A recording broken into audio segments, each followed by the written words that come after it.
wrap up our Rescue My Home series this morning by eliminating a common household pest.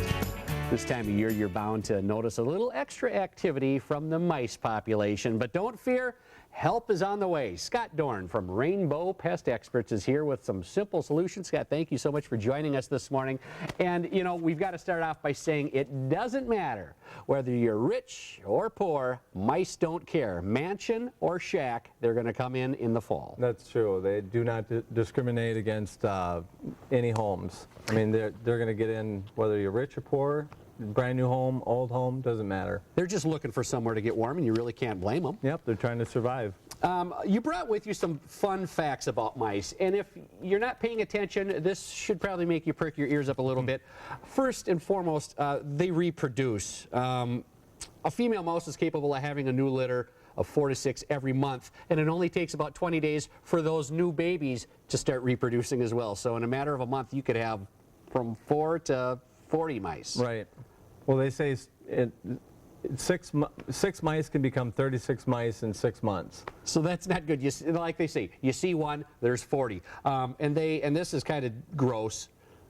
No way around it. They emit up to 50 droppings a day and leave a urine drop every 18 inches to kind of serve as a pheromone trail to other mice. Yep. They have a very keen sense of smell, and that's actually the way they navigate around to your home.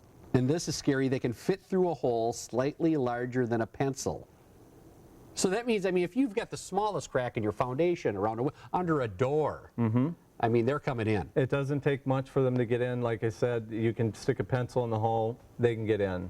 And when do they start coming in? Is it right after the first frost, or is it before the first snow, or when do they tend to? Actually, you know, once the temperatures drop and it gets colder, you tend to get a lot more activity. The calls start picking up here at the office, but it's kind of a misconception. Mice will live in your home all year round. We do mouse seal-up work all year round to keep them out of people's homes. A lot of people say, I don't have mice, I have a cat. Yeah, that's a big misconception. I've serviced people all the time that have 3, 4 cats running around and they still have mice. And I've witnessed it. I've seen a cat, I've had a cat before that'll catch a mice and then just play soccer with it. Right. It won't, you know, so while he's doing that, there's a dozen other mice running around getting unharmed here.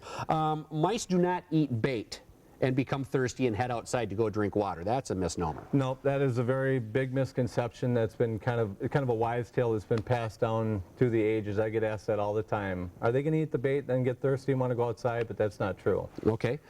Mice love chocolate and pet food. They do not eat cheese. Nope, that's a Walt Disney World thing.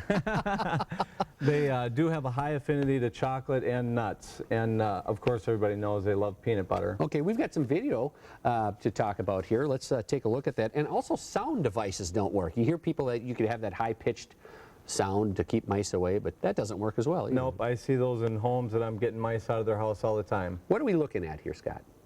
Well, we're at a customer's house. Well, we know what that is. Yeah. We're at a customer's house that has a mouse problem, and I start off by going inside and finding out where the activity is, and that gives me an indication where to focus on the outside. And then I go outside, find all the holes, every crack, every hole that would allow them to get inside, and then I use a 50-year sealant to seal up the holes. That's what I'm doing right there. Looks like you put some type of fiber in before you sealed it. Yeah, for holes that are larger, I'll use a copper mesh material because copper won't rust and it lasts longer, and then I use the sealant over that to ensure that they can't pull it out or, you know, bypass my copper mesh. Yeah, and that's what we're here to talk about, is sealing the foundation. Obviously, it's going to keep mice out, but also general insects. Yep, it will minimize the amount of insects that get in. You know, more importantly, it stops mice from getting in, and there is a solution. A lot of people don't know that you can actually stop them from getting inside, and it's just a very thorough process that we go by. We go, you know, literally every inch around the foundation, we'll inspect and find the holes and cracks and then seal them up and stop them. Yeah, and also everyone's going to like the sound of this. It's going to help reduce heating and cooling costs. I mean, you plug the holes. Yep. There's a lot of benefits to sealing your foundations. It's actually vital. If you don't do that, you're not going to stop pest problems. Here we go. Here are the tips. It's going to keep the mice out and general insects, like we mentioned, and help reduce the heating and cooling cost. And the bottom one, I mean, everyone's got to like that, especially if you have children. Will help reduce the need for pesticides. I mean, you don't like spraying that nasty stuff around anyway. Yep.